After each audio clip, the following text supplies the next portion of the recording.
Greetings, greetings, greetings. You are now tuned into the vault. Trust Christian own, nothing control everything. Just want to thank you for tuning in live, listening to replay. I always appreciate everybody for tuning in live, listening to replay. Appreciate everybody for tuning in live. And then people listening to replay for years. Always appreciate everybody that's tuned in for extended periods of time. And if you're a new listener, just always appreciate you for listening to the episode, whether it's for a period of time or actually listening to it all the way through. Always appreciate everybody that does that. We that sometimes we can have episodes. Today the episode is episode 282, public sector versus state-owned enterprise, and really wanted to do this episode today just because of the times that the states are going through right now, particularly in the states when they have freedom of speech, when they have the right to enterprise and things like that, and then to know that there's a separation between the private sector and the state-owned enterprise, and we're starting to see, into this great experiment that they had in the United States, where private enterprise was the foundation of the country. You're starting to see companies sell out to the country, selling their services, not in a bad way, but you have to call it what it is. They're selling their services, providing you know research and development to the United States government, or just in general. So we definitely felt like this was a warranted episode for people to get a good grasp of what's going on in the states, and ultimately, just to know the difference between the private sector versus the state-owned enterprise. And it's so important to continue to have these dialogues, because when you're in the private sector, you're in it. Whereas when you're in the public sector, there's a lot more scrutiny, there's a lot more double talk. It's not as straightforward. So we want to talk about that today in this particular episode. So appreciate appreciate Mississippi for tuning in live, listening to replay. Feel free to type into the chat where you're listening from, listening live or listening to replay from. Feel free to type that into the chat. Once again, this is private sector versus state-owned enterprise, and so we just want to talk about how the private sector, ladies and gentlemen, comes from people creating businesses from the private perspective. Some people say, well, what about the LLCs and the C corps? Are they state-owned entities? No, they're not. They're not state-owned enterprises.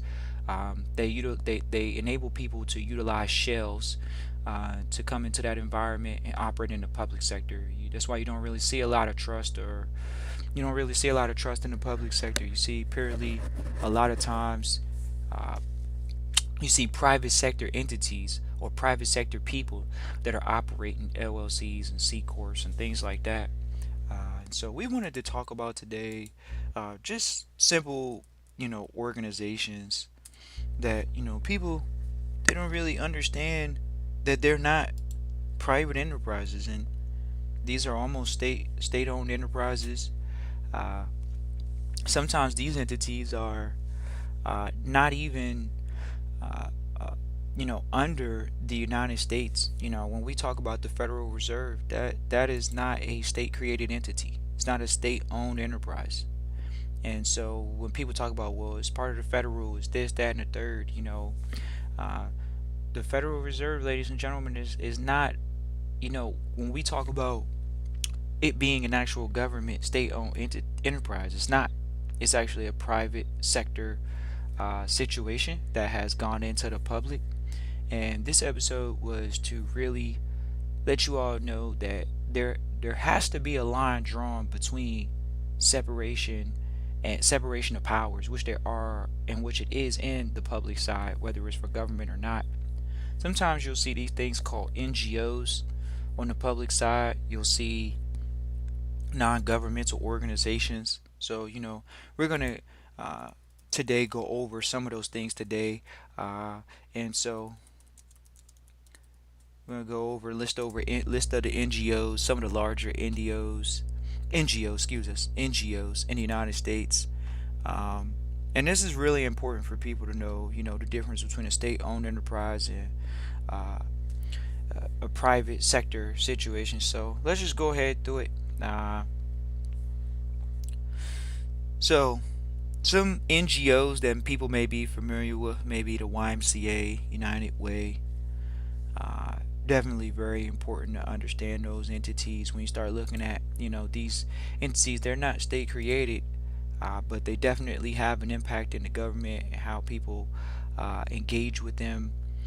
When we talk about private enterprise, ladies and gentlemen, that means that a lot of times they haven't gone public. They're not registered with the SEC and things of that nature. When you all look at that, we're definitely going to pull up some public companies that you all, excuse it, that you know they're in the public, but they're not, private. They're actually private enterprises. So let's just go over to what you would consider a traditional traditional company. We'll give you an example of what considered to be uh, a private enterprise. So when we talk about, let's just think of some companies here. Most of the times that the companies haven't gone public, they're still private. That means they have majority ownership by the original owner, original founder. So you can see a lot of mom and pop businesses are not public businesses. They're not state owned enterprises. So what you're seeing right now is specifically in the public with the COVID stuff is you're seeing because these entities are utilizing LLC legislation or utilizing C corp legislation. You're starting to see the state say, we're going to put these regulations on you. We're going to regulate how you guys handle business and do things of that nature. But what's interesting is that uh, there are people that are in the private sector, particularly businesses, that have not been affected and will never be under the control of the government, ladies and gentlemen. And it's interesting to see this past 30 days or so, where the gov where you're starting to see companies, private sector companies, actually involve themselves in the public sector, partially because they do have a public interest. A lot of times when you see a lot of these companies that have, banned Donald Trump on their platform, for example, these companies have large institutional investors at investment banks, ladies and gentlemen. So when you think about a large investment bank, who really is regulating investment banks? Who's holding the rules? These rules and regulations over these banks. Well, it's politicians. So why wouldn't these companies say that we're going to dislodge ourselves from interest that may not be in the state's favor? Because Donald Trump is not. He wasn't branded as a politician. He wasn't branded of anything of that nature. But what you're seeing is you're seeing these public companies. They're not state-owned entities, but they're looking to enforce the state. They're looking to enforce constitutional rules of and almost take away these rights that people have, such as the Second Amendment, to be able to freely speak on their platforms. So they're almost acting like they're the government. And that's why a lot of these companies are coming up under scrutiny right now, actually, because of antitrust laws. Appreciate Kissimmee, Florida for tuning in live, listening to replay. Shout out to Kissimmee, Florida. Once again, you're starting to see a lot of these companies kind of convolute the platform. You think about it, why would a Twitter, dislodge someone from their platform, ban someone from their platform when who predominantly has kept that platform alive? It hasn't been millennials, it's been politicians. Politicians utilize these platforms to get their message out and spread their message to the masses.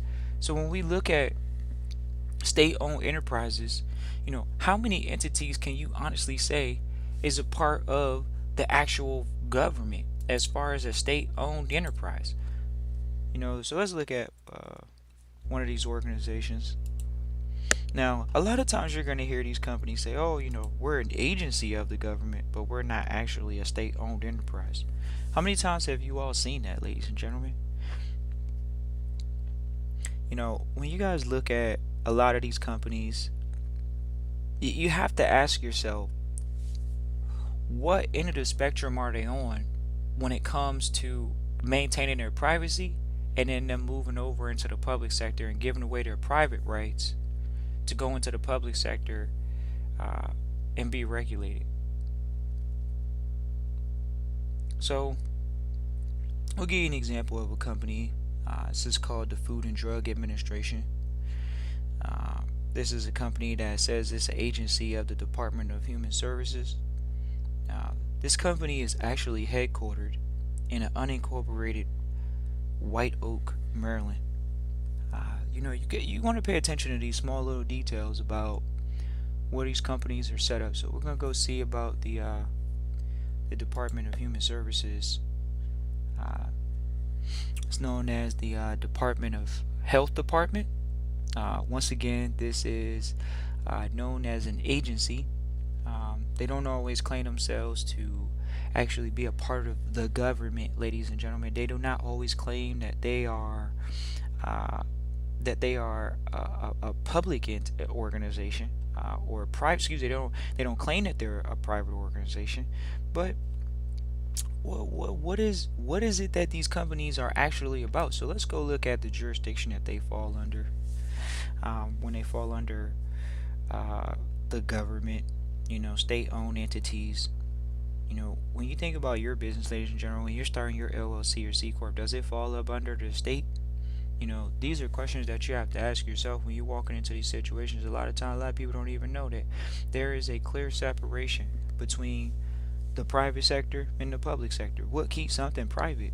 Something that's private, he's just making it a point to not, they're not created off the government. So when you guys look at your LLCs or your C corps, and this is not meant to be financial advice or any type of legal advice. This is all focused on you all having an idea so you all can move forward with communicating with your uh, legal representation or otherwise to communicate with them about, is my business private or is my business public?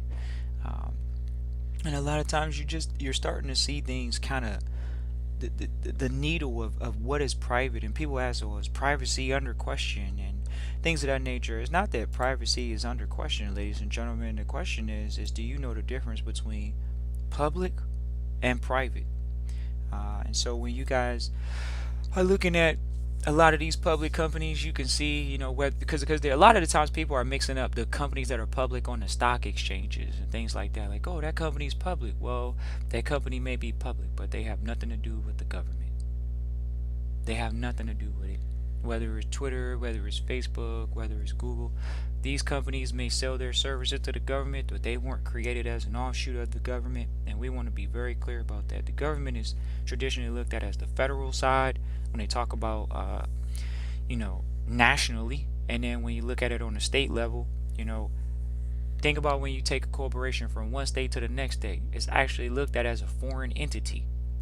So, do you have a state-owned enterprise? Or do you have a private enterprise that's able to operate in multiple jurisdictions?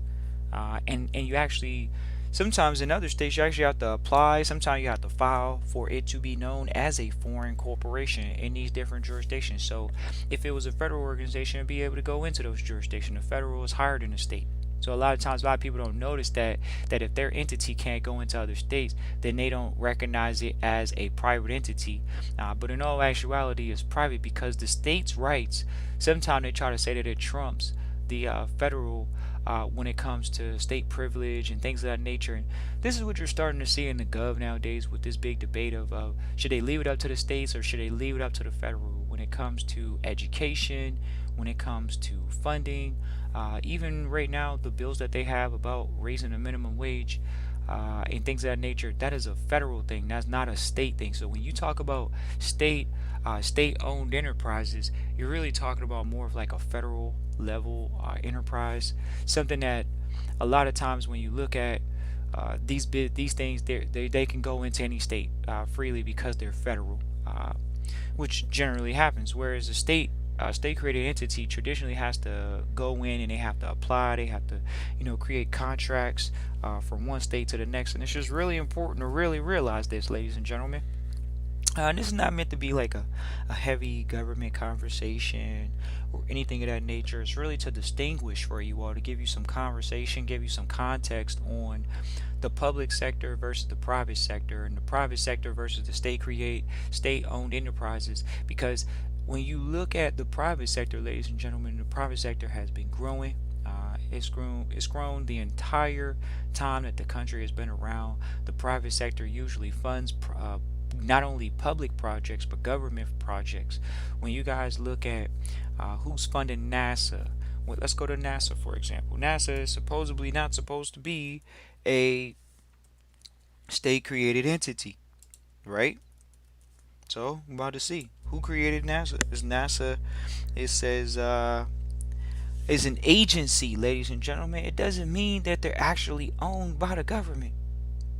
These are agencies that are out here that are making you think that the government has this money to give to these organizations, and that's why you haven't really seen even NASA make it a point to, go up to space again because they got to get the funding. It says, with NASA, the National Aeronautics and Space Administration is an independent agency of the United States federal government. You need us to repeat that? NASA's not owned by the government.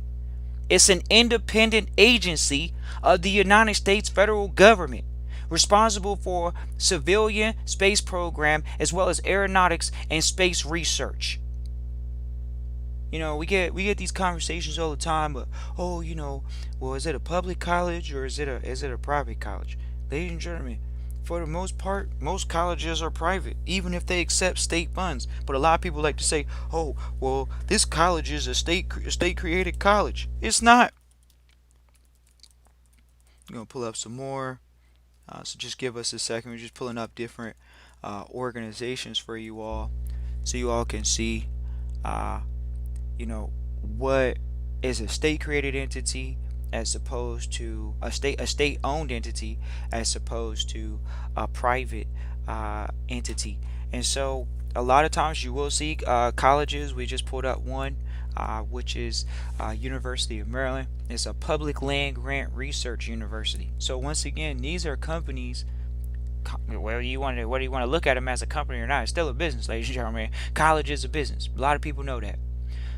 But when you look at these organizations such as University of Maryland, we're going to go through the gambit today. So just be patient with us to continue to bring more and more organizations to your attention.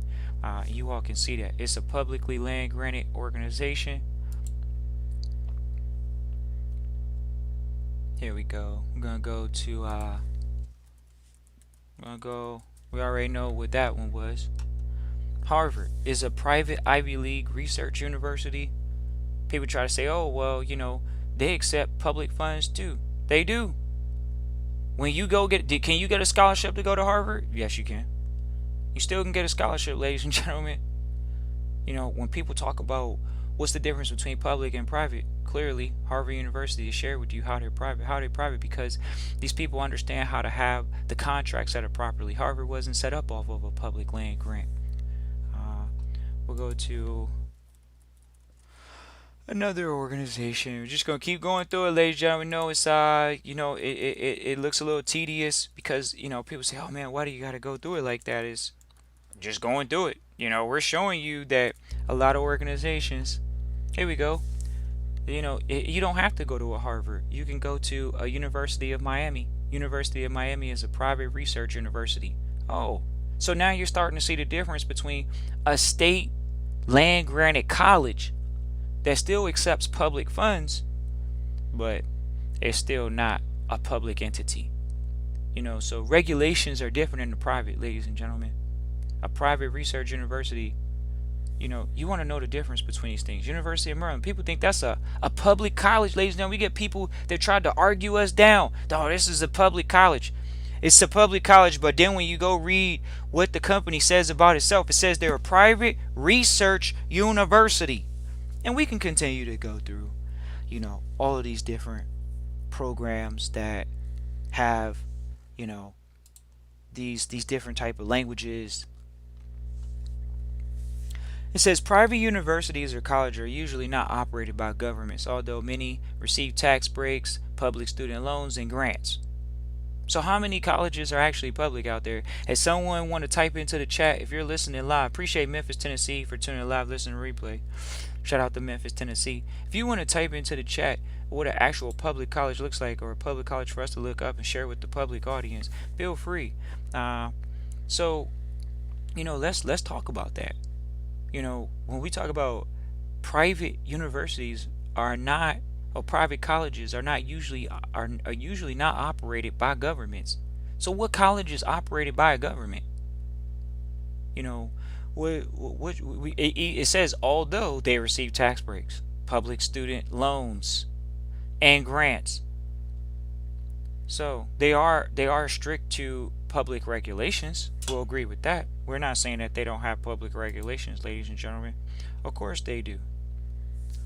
So we're gonna go ahead to uh, a lot of times you see a lot of people talk about these nonprofit organizations. We went from NGOs, but we're going to talk about NPOs. A lot of people say nonprofit organization, non-business entity, not-for-profit organization. We talked about this for years on the podcast. We're not talking about no nonprofit organizations, but a lot of times, uh, somebody typed into the chat. Feel free to type into the chat at community college, ladies and gentlemen. Most colleges are actually started off of grants. I mean, excuse us. Started off of endowments with people locally in your area that they wanted to see a college come up, so they gave an endowment to that area so they can create a college, a community college, or otherwise. So let's go ahead back to this. uh, Nonprofit institution is a legal entity organized and operated for the collective public or social benefit, but at the same time a business that aims to generate profits for its owners. It's not supposed to be it's not supposed to be owned and operated and generating profits for the owners. Okay, we hear all this. We always hear this mumbo jumbo. Um, you know, you just hear these different type of things. We try to really do our best to give you the best content when it comes to this. So you all seen that. We're gonna do what NGO is. A lot of times, a lot of people don't know what an NGO is. A lot of people talk about state created, not state created, but talk about nonprofit organizations. They try to say that these organizations link up with the government, things like that. So we're going to talk about that today. NGOs are organizations which are independent of government involvement, known as non-governmental organizations. Uh, a non-government organization is a subgroup of organizations founded by citizens, which include clubs or associations. Um, the World Economic Forum is one of them. Oh, the World Economic Forum. You didn't know about the World Economic Forum? You didn't know that they're not a part of the government? Um, so we're going to continue. We actually want to give you a list of these non-governmental organizations that people believe that they're the government, and they're not. They're just something that is actually in so many ways, they're kind of working with the government, to create bipartisanship. So here we go. And do our best to pull up these different organizations, so you all can hear some of these things. Well, there's quite a few non-governmental organizations that work with the government on a daily basis, but most people are not aware that they're not involved with the government at all, as far as the government owning them, and things of that nature. So definitely want to talk about that today. The private sector. You're always in the private sector until you actually have been created by the government. NGOs list. Doing our best to pull up these top NGOs. You really want to say the top NGOs, because a lot of these people will hide out. And think about it, ladies and gentlemen. You're either going as an NGO or you're going as a charity. Think about that, because the colleges are started by through charities, through foundations. Well, have you heard of the Rockefeller Foundation? They're an NGO. Have you heard of the Ford Foundation? They're an NGO. Let's go look at the Ford Foundation and see what they classify themselves. Of course, they classify themselves as a, of course, then we're going to do Ford Foundation. Of course, they're going to sit here and say that, we're not a part of the government. You're not a part of the government, but for some odd reason, they have lobbyists down there lobbying for them to get tax breaks and things like that. So, the Ford Foundation is an American private foundation. Everybody comes to the vault and says, "Oh, Trust Christian, what's the difference between a public foundation and a private foundation?" Clearly, we can see that the Ford Foundation is an American private foundation with a mission to advance human welfare. So, it almost makes you wonder, are they trying to keep people in welfare? Why do you need to advance human welfare? Why don't you just advance human life? See, we have to be very particular about the words. It's almost like calling yourself a governmental organization or a non-governmental organization. So, people say all the time, well, what's the difference between a public foundation and a private foundation? We just put it in your face right here. They're a private foundation. They're not public. There's a huge difference between a public foundation and a private foundation. And as well, we got to go there. We can't forget about this term. It's called intergovernmental organizations. You're going to see these type of terms nowadays. So you got the OECD, another organization for economic cooperation and development. It's an intergovernmental organization. That does not mean that they're owned by the government, ladies and gentlemen. Um, and these are the type of things that you have to be aware of as a person just operating in society, and be aware of. Are you aware of your operation? Aware of uh, uh, your situations, your jurisdiction. So here we go. Intergovernmental organization is an organization composed primarily of sovereign states. An intergovernmental organization utilizes treaties to operate between different jurisdictions. Intergovernmental organization distinguishes itself from the treaties.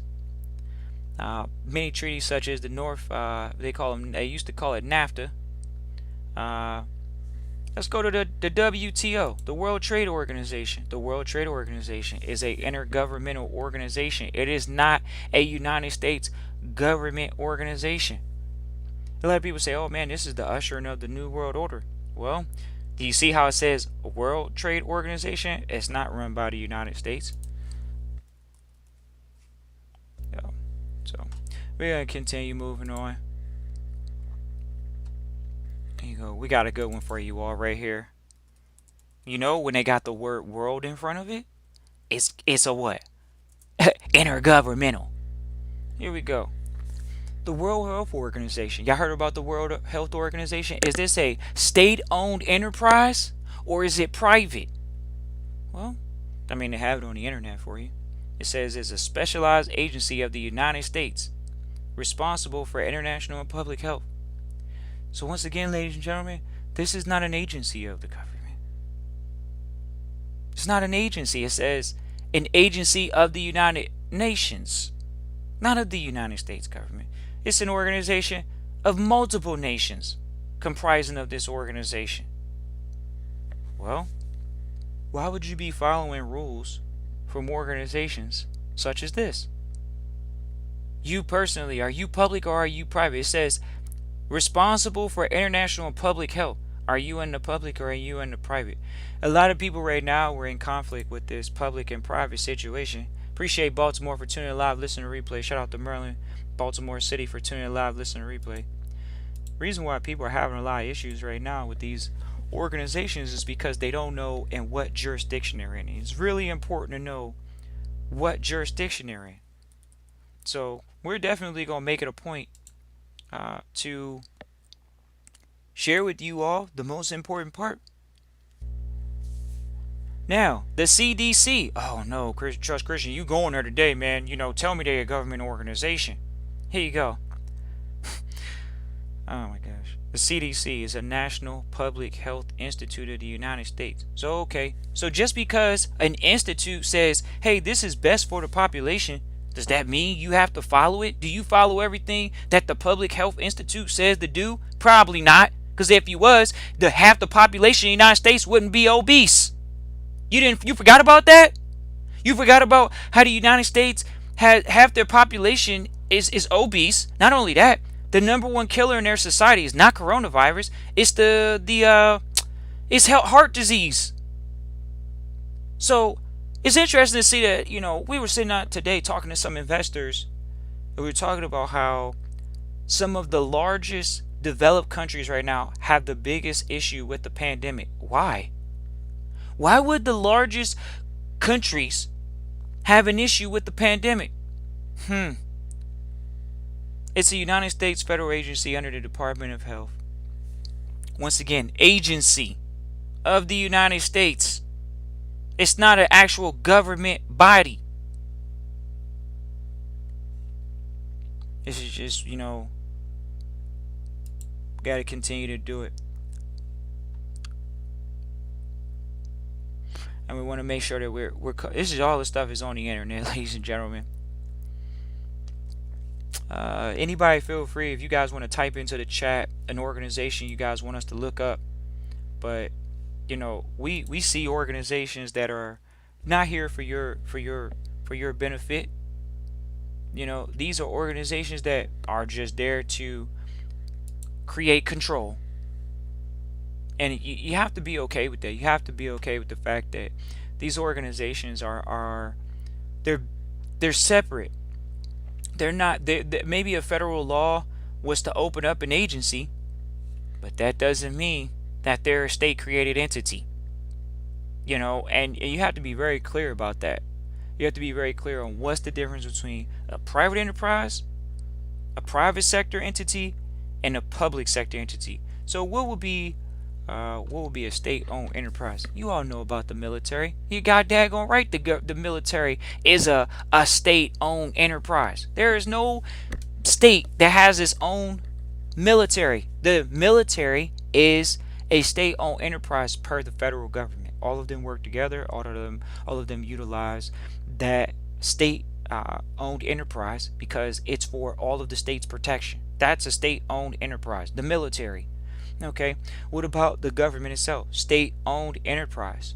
There's no owner of that entity. Whereas in the private sector, it has to have an owner. On the public sector, it doesn't have to have an owner. It's the same thing for charity. When you look at charity, charity it's a private sector situation, such as the Ford situation, but at the same time, it's not owned by the state, but the beneficiaries are the state. The beneficiaries are the people of that state, the community of that state. It's very important to distinguish the private charity from the public charity. And this is something we definitely probably gonna have to end up doing an episode on, which is public charity versus private charity, because charity is the light and the burden of government. So it's not owned by the state. If the state-owned enterprise, government charity, welfare giving entity was so efficient, we wouldn't need a private sector. But clearly, we see the government infringing on the private sector on a daily basis, coming in and saying, well, we need to do what? We need to regulate prices for healthcare. Not everybody has access to healthcare. Ladies and gentlemen, the government already has a healthcare plan in place. It's called Social Security Medicare. How's that working? So what makes you think socialized medicine for everybody, because that's really what it is, medicine. It's not healthcare, it's medicine. It's big pharma. It's the private sector going in and lobbying for the state, but they're not becoming a state-owned enterprise. They're actually funding state-owned enterprise from the private sector. This is in front of your eyes. It's unfortunate that that's really what's going on. When you see big pharma say, hey, we're going to send our lobbyists in there, and we're going to make sure that we always have a contract. We're going to make sure that we always have a contract where our products will be distributed to the welfare of the people. What happened, ladies and gentlemen? Is the game a little dirty? Is the game fair? Big Pharma couldn't do it on their own. The private sector was supposed to be freedom of speech. Well, recently in the past 30 days, we saw the private sector act like they were the state-owned enterprise. They actually banned the President of the United States on their platforms. Are they flexing a little bit of muscle? Or are they showing that they might not be as private as you think they are? Their largest investors might not be as private as you thought they were. Maybe some of their friends in DC say, hey, we need you guys to flex your private rights, your private sector rights, and we need you all to become a state-owned enterprise type thought process. We need you to censor what we don't want in the public, because in the private, it's freedom of speech. But then it's not just the president. If actually what they did is they created precedent. P-R-E-C, not P-R-E-S. They created precedent by saying if we could censor the president, we could censor anybody. But what happened to the private sector? What happened to freedom of speech? What happened to the Constitution? Remember when I was younger, my mentors, they would always, we would sit in big rooms and they would always say freedom isn't free.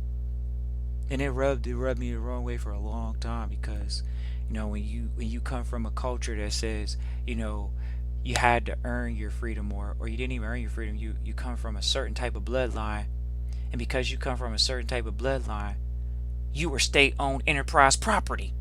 Your bloodline is state-owned enterprise property. But then you're able to go into the private sector in the 20th century, 21st century, and you're able to go out and amass wealth for you and your family, for your bloodline. So you're not state-owned enterprise property anymore. You're in the private sector. You took your family out of the public and you put it in the private. Appreciate Antioch, California for tuning in live, listening to replay. Shout out to Antioch, California. Appreciate Antioch.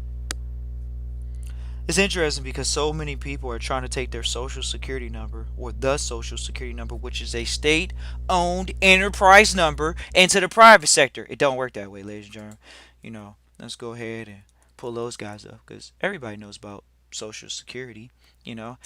Think about how they even say that the social security is something that you're entitled to. Now listen to this, ladies and gentlemen. This is how bad it is. Because of misinformation. It's in front of your face. United States Social Security Administration is an independent agency of the United States federal government. Did you hear that? The United States Social Security Administration is an independent agency. Now, if you're too lazy to know the difference between dependent and independent, that's on you. But we have no problem with saying our audience is very intelligent. They can go read a book. They actually have Black's Law dictionaries. Trustees come to our program with Black's Law dictionaries, with Bouvier's dictionaries, and they can read. So we ain't dumb over here. The United States Social Security Administration is an independent agency of the United States federal government that administers Social Security, social insurance consisting of retirement, disability, and survivor's benefits. To qualify for most of these benefits, most workers, so are you a worker, pay Social Security taxes. Oh, wow. You got to pay taxes to an agency that's not a part of the government, but it's an independent agency? Let's keep going, because this is hilarious. To qualify for most of these benefits, most workers pay Social Security taxes on their earnings. Might want to get in a position to own nothing, control everything. Because when you went through public school, because that's where you got this education from, and we're going to go there to the Board of Education, don't worry. When you went through public school, did they tell you that the Social Security Administration was an independent agency of the United States federal government? Or did they tell you that SSA, SSI, whatever you want to call it, is the government? Did you hear? The government. It's not. So we're going to move on, because people are uneducated or uninformed, and that's what we're here to talk about today. We're going to go do the Board of Education.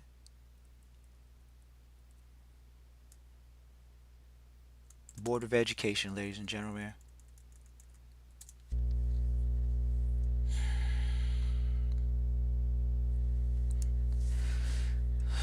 Boy. United States Board of Education. They got this in multiple countries at that. Board of Education. Gotta make sure we pull up the right definition. The National Association of State Boards of Education, a nonprofit private association that represents the United States state and territory boards of education. Once again, National Association of State Boards of Education.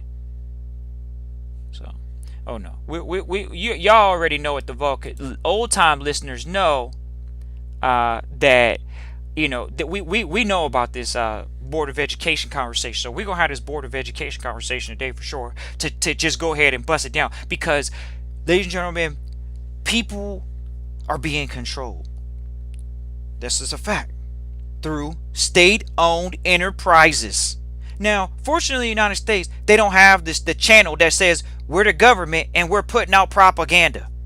You know how when they're doing elections and people come out with bad ads, how are they able to legally say bad things that may or may not be true?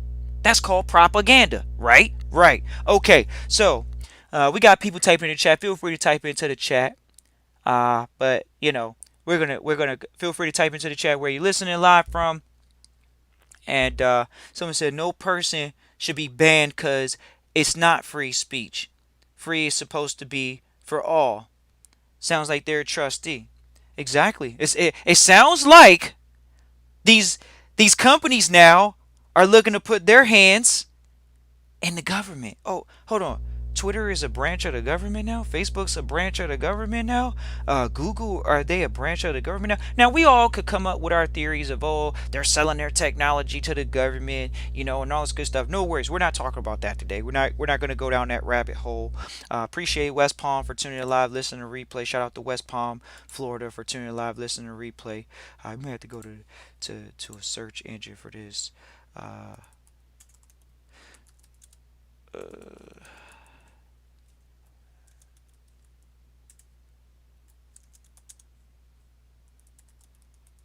Alrighty. The General Education Board, ladies and gentlemen. The General Education Board was created by J.D. Rockefeller. That's a fact. The General Education Board was created by J.D. Rockefeller through the Rockefeller Foundation. So, let's continue going down. We got to make sure that we give y'all what's considered to be the fact. We give y'all this content so you can be an educated individual when it comes to business and otherwise. So okay, we got the General Education Board. It was an organization that eventually became the Board of Education through an endowment. Board of Education. Just give us a second. We're over here pulling that up for you guys right now. Board of Education. United States Department of Education. Now they went to the Department of Education, ladies and gentlemen. And this is the issue. A lot of times, a lot of these organizations, they have to change their name because there are people like us that are listening to this podcast that are waking the hell up and saying, oh wow, I might not want to be messing with this organization because they're really not for my private sector benefit. They're actually something called mind control. United States Department of Education, ED or DOED, is referred to as an education department and cabinet level department of the United States government. Did they get an endowment? Where did they get their endowment from? The Department of Education is administered by the United States Secretary of Education. Once again, ladies and gentlemen, you all can look up this information. This is information that's sitting on the internet for you. Now supposedly the United States Department of Education, because each state has their own board of education. That's why all the states don't. Think about how you know that the education is private. Why? Is it blanket? If the federal government, if the state-owned enterprise federal organization had a blanket education for all of their states, why is it that every state doesn't have the same education? It's a federal type funding, correct? Aren't they getting federal funds? Are they getting funds from, where are they getting the funds from? State-owned enterprise. You gotta know that it's privately funded. The education in many areas are privately funded.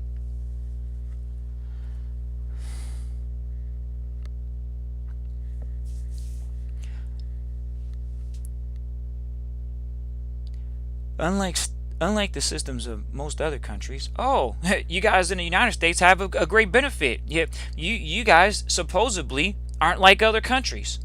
Education in the United States is highly decentralized. Okay? And the federal government and the Department of Education are not involved in determining curricula or educational standards than they have with the exception of No Child Left Behind Act. How did that help out the states? Ever since they put in that No Child Left Behind Act, there has been more charter schools popping up. Now we are past No Child Left Behind. What is the conversation in the private and the public right now? It's called school choice. No Child Left Behind for school choice to come up. Why? Because people see that just because you're in a specific jurisdiction, specifically with the child, that doesn't mean that they're supposed to know a certain level of information. No Child Left Behind. This has been left to the state and the local school districts. The quality of educational institutions and their degrees is maintained through an informal private process known as accreditation, over which the Department of Education has no direct public jurisdictional control. So, are you guys okay with the fact that your children, you're not even getting a federal organization education? You're getting what the people in your local jurisdiction. So when people say, oh, I'm not involved in the PTA or this, that, and the third, not being involved in the PTA may hurt you. It may hurt you. Why? Because the PTA is the private sector. It's where the private families from the local community are coming together to educate their children. Appreciate West Palm. Appreciate Broward County. Broward County tuning in. Appreciate Broward in Florida. Somebody said, appreciate JB tuning in from North Carolina. Always appreciate you. Somebody can definitely go read. You all can definitely check out The Dumbing Down of America, ladies and gentlemen. This is the age we are in. Somebody said the General Education Board is philanthropic. Right, but who runs it? See, ladies and gentlemen, what happened was, the country started getting big. They got 300-some million people in the United States plus. There was never that many people 50 years ago. They didn't even have 100 million people 50 plus years ago. The population has exploded.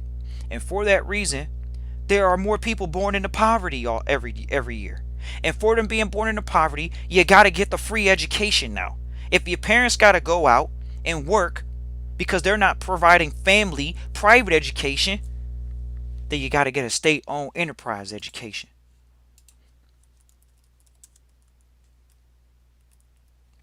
Now, we already know that family law is private law. Family law has been private law, but the United States has no problem with adopting it. Because, guess what? Families didn't want to stay private. They didn't want their marriages to stay private. So in turn, they became public. Bottom line, it's your private right to be married. It's your private right not to be married, correct? Right. So how did the state get involved in that? Well, we already know what happened. People voted I need to have a public right. You need to have a public right. And in turn, by you having a public right, now the government, the state created entity, the state-owned entity is involved in your marriage.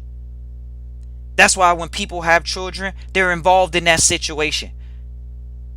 And this is a sensitive subject for people because they don't want to really know that the government has a capricious type of control over their lives.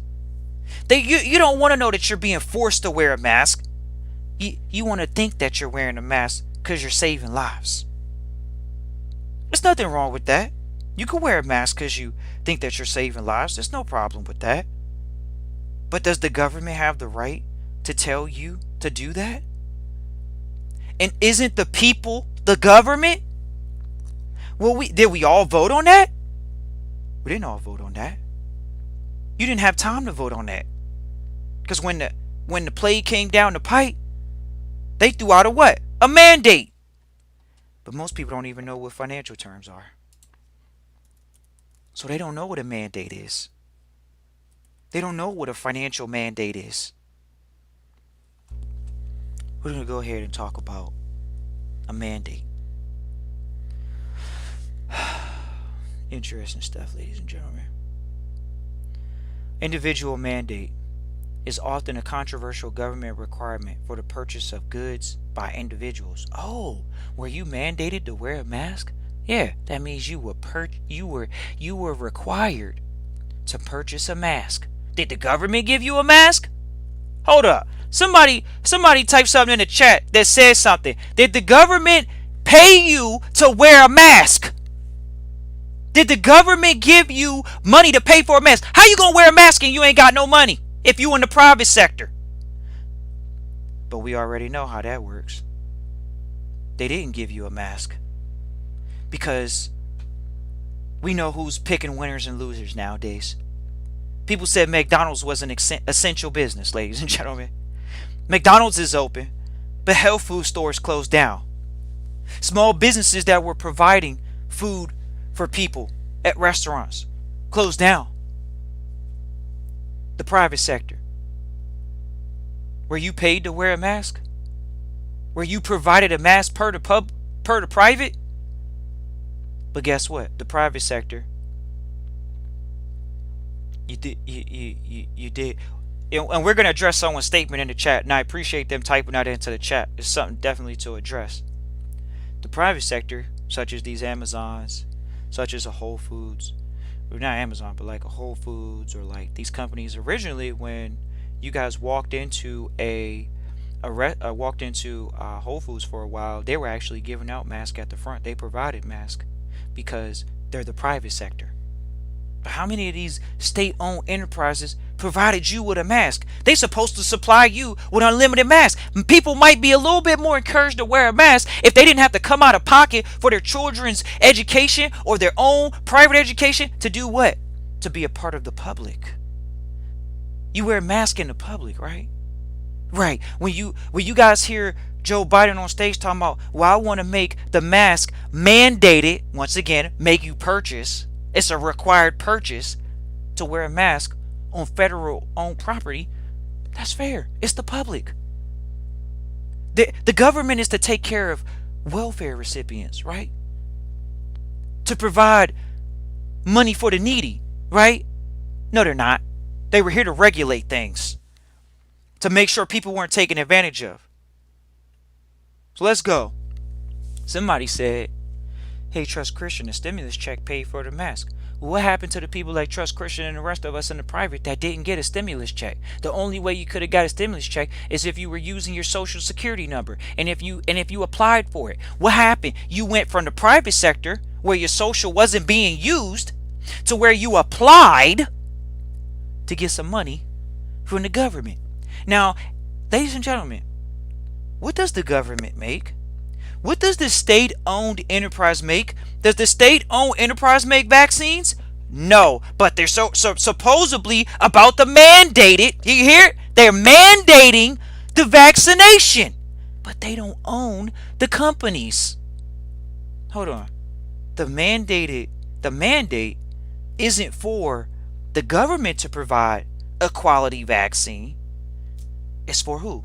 The private sector to make money.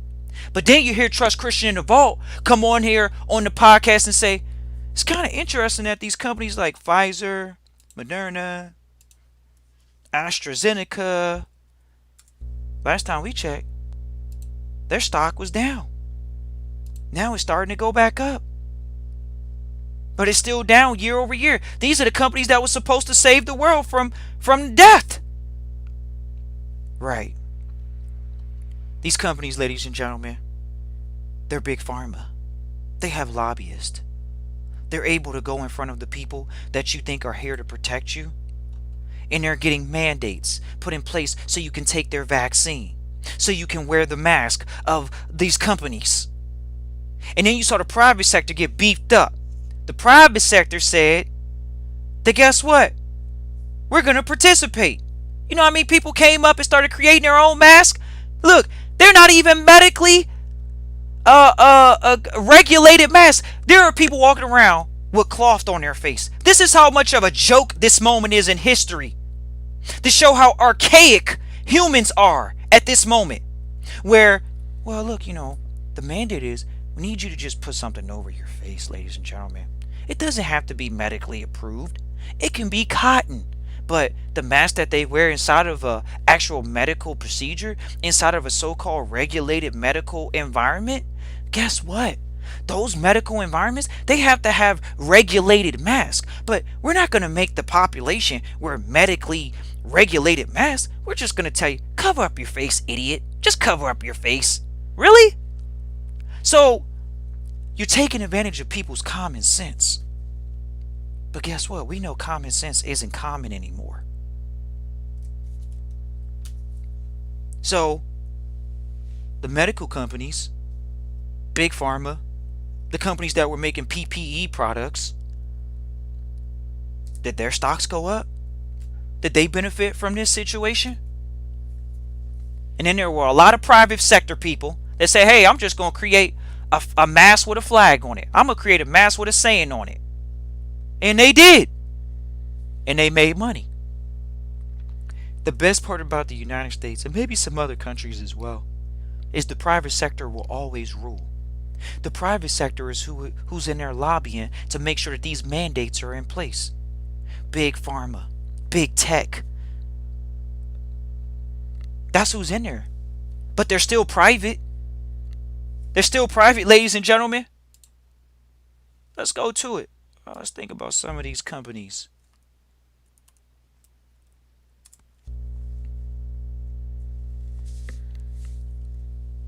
And they always try to say that these companies are public. See, they try to tell you that Pfizer's public.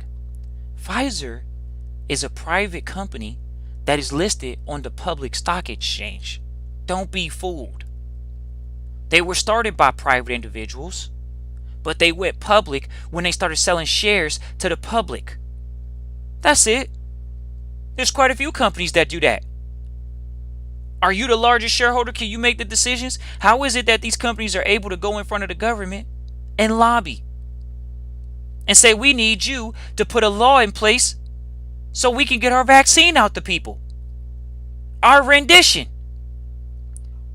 We never have gotten out a vaccine in less than 18 months.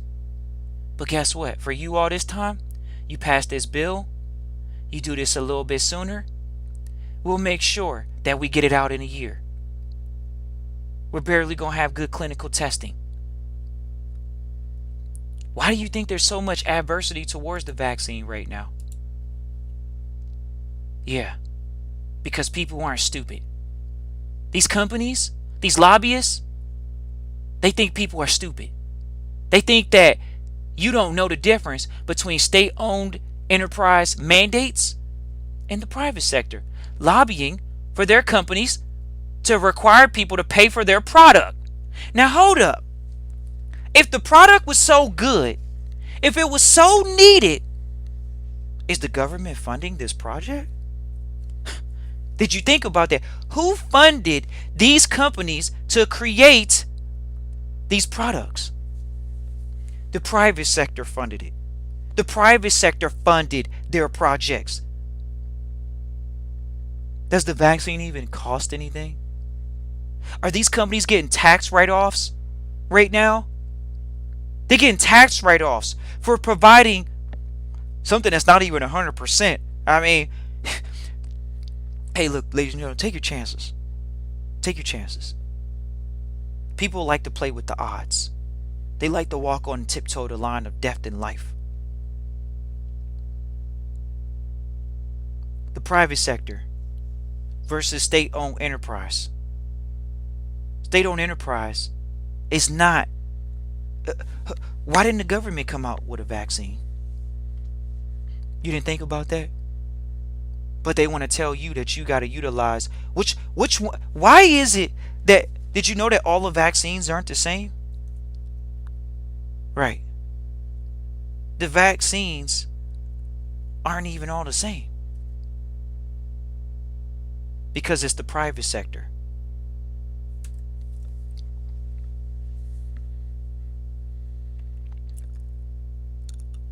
Somebody said the antidote was created before the virus.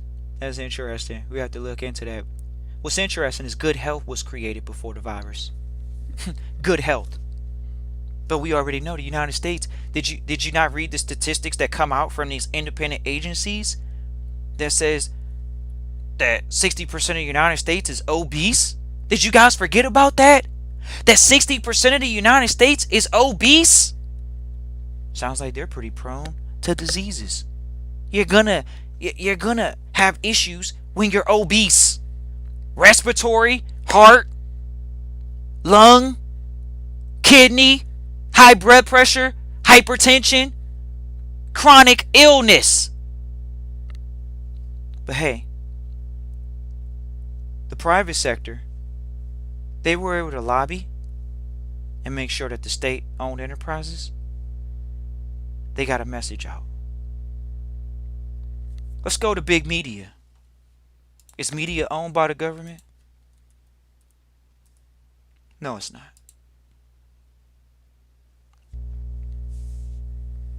Once again, we're going to talk about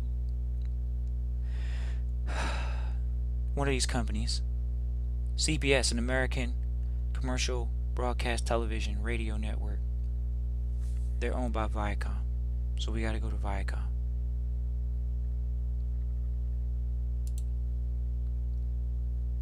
It's a conglomerate. They call it a public entity because they're trading on the stock market, ladies and gentlemen. There still has an owner. They have majority shareholders. When people come into the private, you learn that entities, trust, LLCs, S Corps, C Corps, when you look in your Black's Law Dictionary, because you come through Trustee Training, you learn what corporate personhood is. So,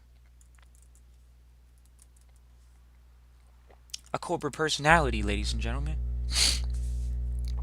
Corporate personhood is a legal notion that a corporation, separately from its associated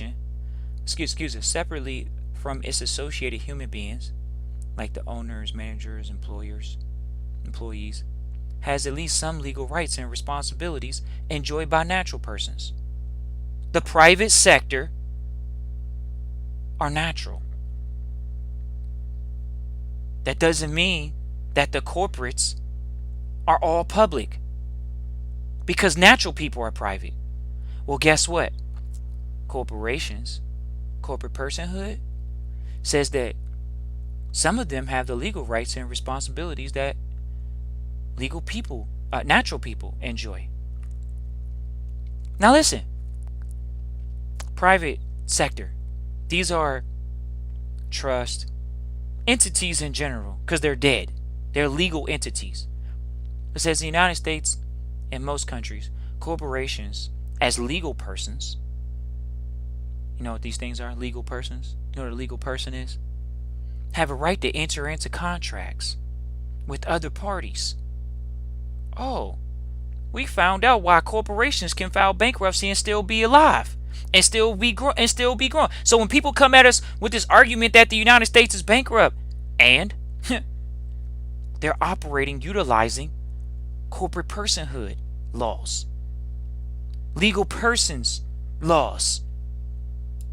Sorry you weren't aware that entities can operate and still not go under. They call these fictitious persons. Private sector.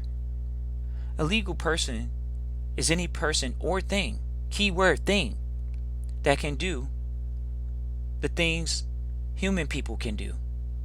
And they have to abide by the law that they've entered into per a contract. They can be sued, or they can sue people. They can own property, and so on. This is why you are to own nothing, control everything, because you don't need to own anything.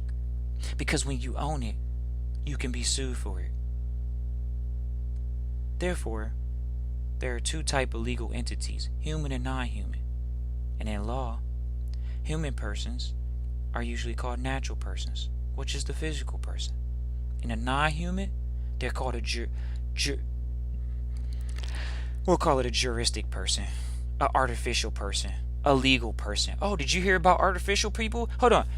You know they're creating these robots, right? And then are they going to be judged by human law or are they going to be judged by artificial intelligence law? Like, are they going to create a whole subsect of laws called robot laws? So when robots create a crime, what are they going to put a robot in jail?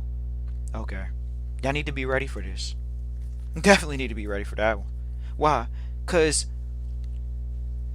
Jack Dorsey, a man who used to own Twitter, who's the CEO, he that company now is acting like, well, we're gonna say that we're a platform of free floating ideas, but they wanted to exercise their legal right to say that we are a legal person and we have the right to terminate our contract with any other person that comes on our platform at any time. And that's what they did recently when they banned the president of the United States. Someone said creature of the state. Very much so, creature of the state. Someone said alter ego. A lot of times they try to classify these things as an alter ego, especially if you haven't separated yourself from the entity. So once again, private sector. How do you stay in the private sector? Own nothing, control everything. That's trustee training. Bottom line, state-owned enterprises are creatures of the state. There's a lot of law out on those entities. A legal personality is a prerequisite to legal capacity. The ability of any legal person to amend, enter, or transfer rights or obligations.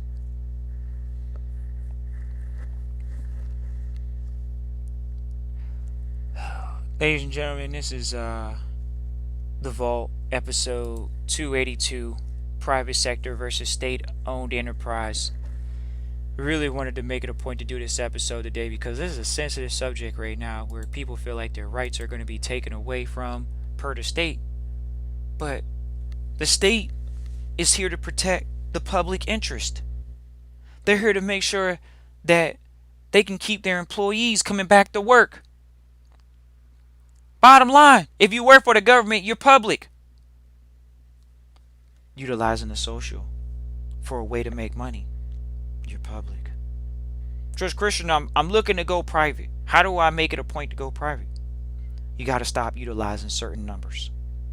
You got to put yourself in a position where you own nothing, control everything. Just to let all y'all know, we're going to bring on a tax accountant next week. Just to let y'all know, on Tuesday. We're bringing on the tax accountant. We're in tax season. We done heard this for a long time now. Everybody wants to talk about, Trust Christian, we don't know how to do the taxes for a LLC or a C Corp or for the trust. So we're going to bring an enrolled agent. We actually got one of our enrolled agents to agree the highest level. This is somebody that can represent you or the entity in front of the so-called big bad scary IRS, right? An accounting agency. See, we're going to bring on a really good enrolled agent that you can Google these people because they're in the public. They can represent an entity in the public. They can represent state-owned entities and they can represent private entities in the public. That's what they can do. You can go Google what an enrolled agent is. They can represent you. They can represent the entity. The private sector, they're still private, but they're able to represent you or the entity in the state-owned enterprise environment. So we're going to bring on our accountant next week. We're going to make it a point to do that because, everybody talks about tax season and all that good stuff, especially for trusteeship. So we finally got one of our accountants to come out of the private. We got a bunch of accountants in the private, ladies and gentlemen. A bunch of enrolled agents even in the private, ladies and gentlemen. So we're going to make it a point to bring them out. We're going to have an interview with them on the public sector. And you guys can hear the conversation that they talk to you about. Not about ducking and dodging anything, but utilizing the laws that are for your benefit.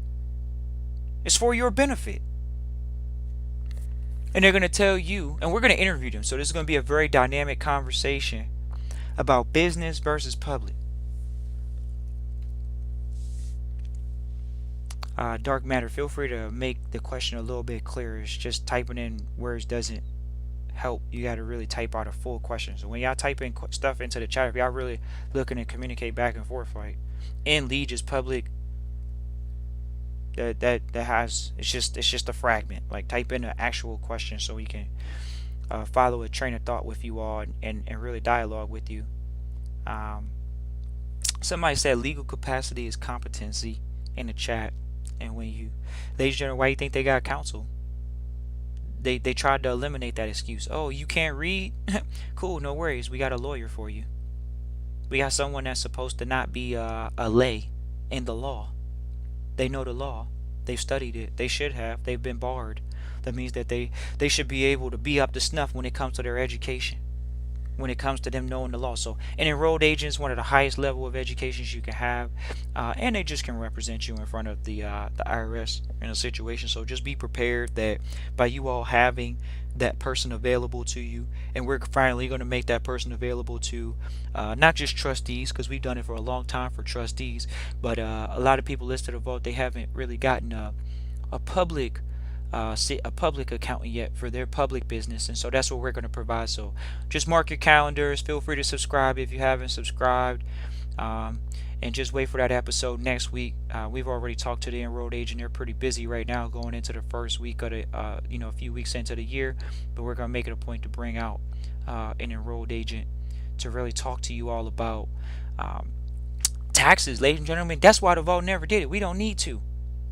So we're going to make it a point to bring out someone that's competent, someone that has the legal status to talk to you all, and they have the legal status to talk for you all, or the businesses that you all are managing or trustee over in federal jurisdictions, in a state-owned enterprise jurisdiction. Bottom line.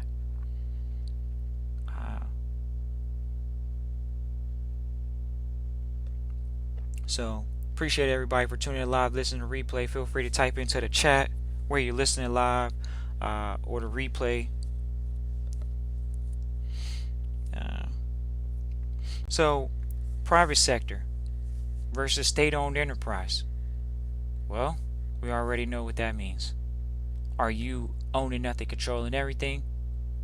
Are you in a position where you're not involving yourself, utilizing independent organizations' numbers from the government? Or are you going in from the private to the public saying, hey, we got to make sure that we do business in a proper manner? Think about it. If you got a public school education, why didn't you get an education to be an entrepreneur? Did you get an education just to come out and use a social security number? The state-owned enterprise owns welfare institutions. It's here to provide for the general welfare once again, of humans. And we saw that the Ford Foundation is a private foundation once again that is funding state-owned enterprises. Now, if you all want to know why do I need the private foundation? Because that's how it's done in America. You got to have a private foundation to influence state-owned enterprise. It's not an unknown thing. You can see the Ford Foundation does it, the Carnegie Foundation does it, the Rockefeller Foundation does it. You all can see the Smithsonian's in DC. The government's not called Smithsonian, but guess what? The government's daggone sure going to protect the Smithsonians. Okay? Ladies and gentlemen, I'm going to go ahead and pull it up for y'all, Smith. So, once again, ladies and gentlemen, you're starting to see the difference. I wanted to make it a point so you all can see the difference. Now, how beautiful is this? The Smithsonian is known simply as, or they call it the Smithsonian Institution, simply known as the Smithsonian, is a trust instrumentality of the United States, composed of a group of museums and research centers. It was originally organized as the United States National Museum, but that ended in '67. That doesn't mean that they still weren't funded by foundations. Now, we have a really eclectic audience.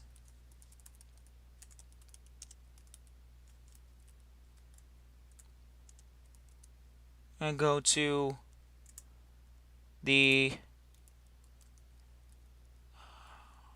we got to make sure that we get this right.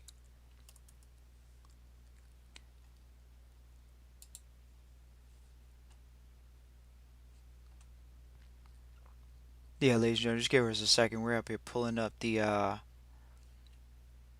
there's a really interesting museum that quite a few people may or may not be familiar with, but it was funded by foundations once again. And this is interesting to see that most people aren't aware that the foundations, that most of these public institutions are funded by private enterprise, the private sector. And it's not to say that they're putting on the front, acting like, oh man, we're part of the public foundation and all this good stuff. But we're going to go ahead and talk about it today. All right. The National Museum of African American History and Culture is a Smithsonian Institution museum. See how they try to play with it? Because it took us a couple seconds to pull this up now. Now, do y'all not know that this was funded by donors? Did you not know that?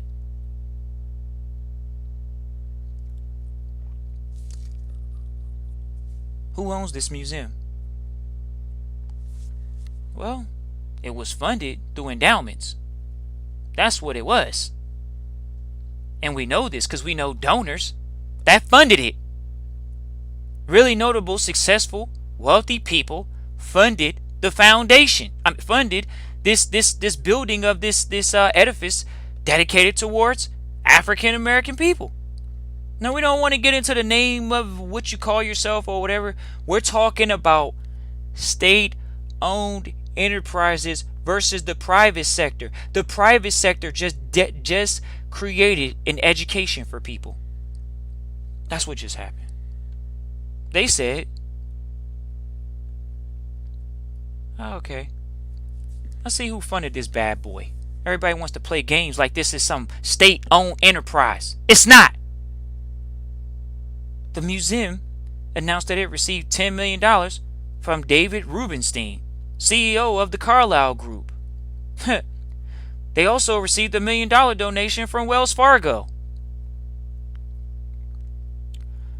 Successful entrepreneur and investor Vista Partners Robert Smith supposedly gave $20 million. The second largest gift in the museum history, exceeded only by $21 million, was through Oprah Winfrey.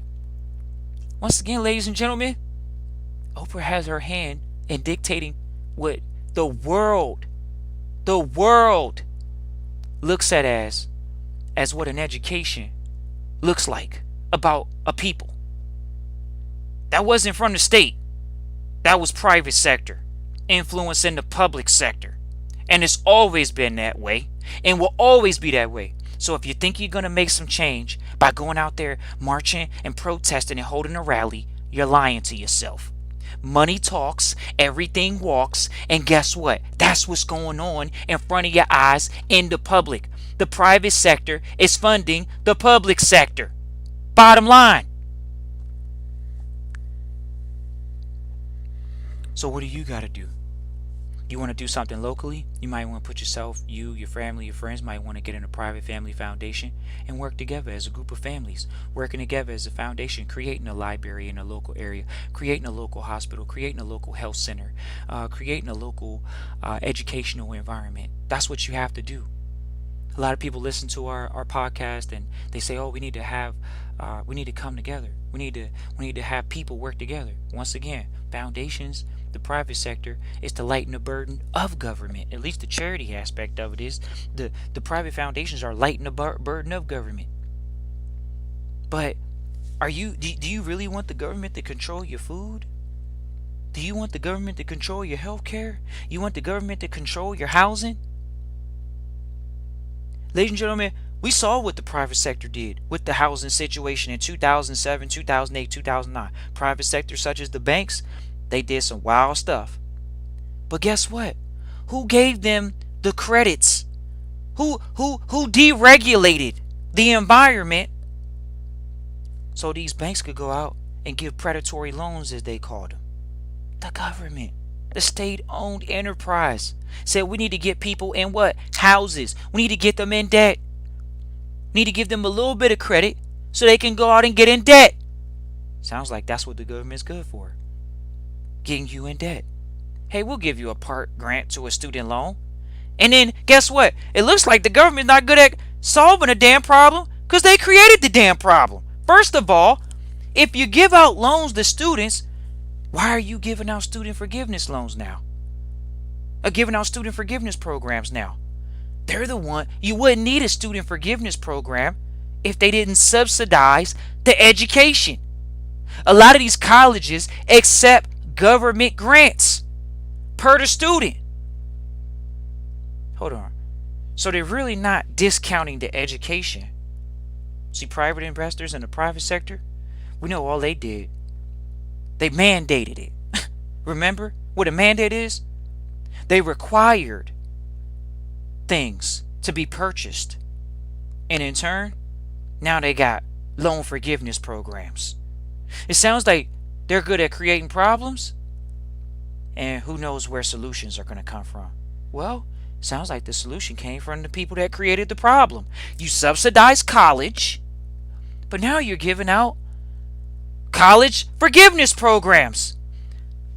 Did y'all not do your research on out of chaos comes order? But sometimes there's certain people that they create chaos so they can create that order. Same group of people, right?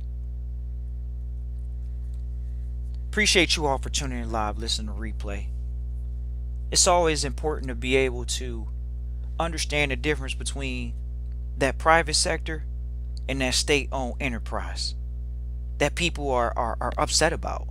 That they've literally driven, we saw what they did with the housing market. They created a program that was to put people in houses through that period of time and prior. And guess what? The housing market crashed because what did the government do right there? Oh, okay. So let's go into this situation right now where McDonald's was allowed to be an essential business. McDonald's. Let's see, is McDonald's a state-owned enterprise or a private enterprise? Craziness. We already know what McDonald's is. The name of the company isn't even by the guy that took it big. Once again, they're called a public company because they're on a public stock exchange. But we already know. They were started by a private individual. McDonald's was started by Ray Kroc. He purchased the company from the Kroc brothers. And they were considered to be an essential business right now. When people that have health food stores, health food restaurants, they weren't able to handle not having a drive-through. Bottom line. And they got put out of business right now. So, you got another company, Walmart.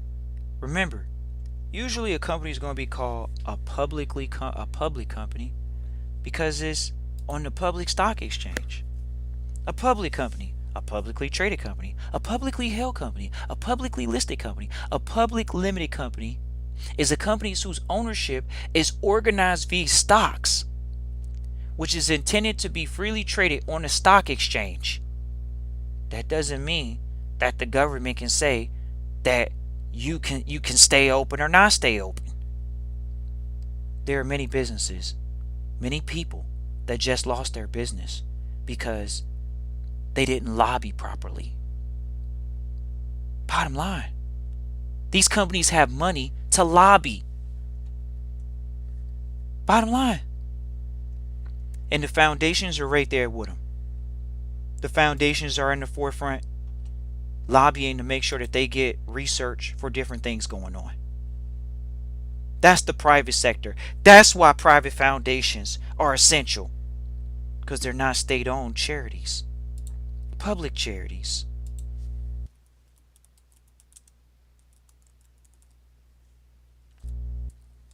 A public charity. A public charity is an organization whose primary objectives are philanthropic for social well-being. But no one wants to give you the difference between a public charity and a private charity. But we already know that charitable organizations must demonstrate that they provide public benefit. That's why it's called a charity. But there is a thing called the private ones. And what's the difference? the books, the regulation, the tax treatment, the laws in which they affect the charitable organizations based off of the structures that they're created in. That's the difference, ladies and gentlemen. Some people are just going for tax exemption. Some people aren't going for trying to utilize it to do all these so-called good things. Appreciate everybody for tuning in live, listening to replay. Feel free to type into the chat, Christian@trustchristian.com. If you want to reach out, Christian@trustchristian.com. Put yourself in a position where you're lightening the burden of government. Listen to this. Charities are supposed to be established for the prevention of the relief of poverty, the advancement of education, the advancement of religion, the advancement of health and saving of lives, the advancement of citizenship and community development, the advancement of arts and cultural heritage and science, the advancement of amateur sports. Oh, did you forget? Ladies and gentlemen, why is it that these sports teams don't even own the stadium that they're in? And people still want to dispute whether they're a charitable entity or not. They don't even own the stadiums that they're in. The teams don't own the land that they're playing on. Sounds like branding. Sounds like amateur sport. The advancement of human rights and conflict resolution. The advancement of environmental protection. But why is it that the government's doing that? A state-owned enterprise doing that? The advancement of animal welfare. The promotion of efficiency. These are the things that you have the opportunity to be doing. There's so many more things you could be doing as a charity out here, as a private family foundation out here operating. But how many people are going to do that? What are you waiting for the hand? Right now, we even had trustees come to us right now talking to us about how the government right now is even giving private family foundations to go out and create different things, giving money to different type of people and things of that nature, because the government can't do all the work. That's like almost asking you, how did the Capitol get overrun? Clearly they ain't got enough police out there. How do you get overrun and you ain't got enough police, and you supposed to be beefed up? Supposed to be one of the most secure places in the United States. Most secured. But they didn't have enough police that day. With all the technology, you didn't have enough police. State-owned enterprise. You see how efficient they were? But did you know that the politicians, they got private sector protection? Hold on. The politicians don't have state-owned military protecting them. They got private sector armed guards. That's what they got. Oh, okay. Because they understand the difference between public and private. They understand who can do things efficiently and who can't. Who can lighten the burden of government. Ladies and gentlemen, appreciate you all for tuning in live, listen to replay. Feel free to reach out, Christian@trustchristian.com. Appreciate everybody that typed into the chat today. Everybody listening to replay, feel free to type into the chat in the replay. If you listen this far, where you're listening from, feel free to reach out, Christian@trustchristian. Ladies and gentlemen, they say, oh, Trust Christian, we're going to do another episode for sure on public saving program versus state created savings programs. Because they got state created savings programs. Did you hear one of them already? It's called Social Security. And most of the average millennials or otherwise say that they don't think that they're going to collect any type of money from that. You've heard politicians come on the internet and say they don't think that this is going to be fun, that it's not going to last through the time period, that it's not that the funds. Where did the funds go? Did you guys mismanage the funds on the state side? And then you got companies in the private sector such as Robinhood having an exodus of millennials that are putting their money into these private sector enterprises, trying to control their financial futures, not trying to depend on the government. Why have you been coerced to depend on the government for your retirement? Why haven't you been able to take your entire wealth building process and control it. Why can't you opt out of that system? You can. And that's when you go private. You own nothing, control everything. Appreciate you for tuning in live, listening to replay. Christian at trustchristian.com. Peace.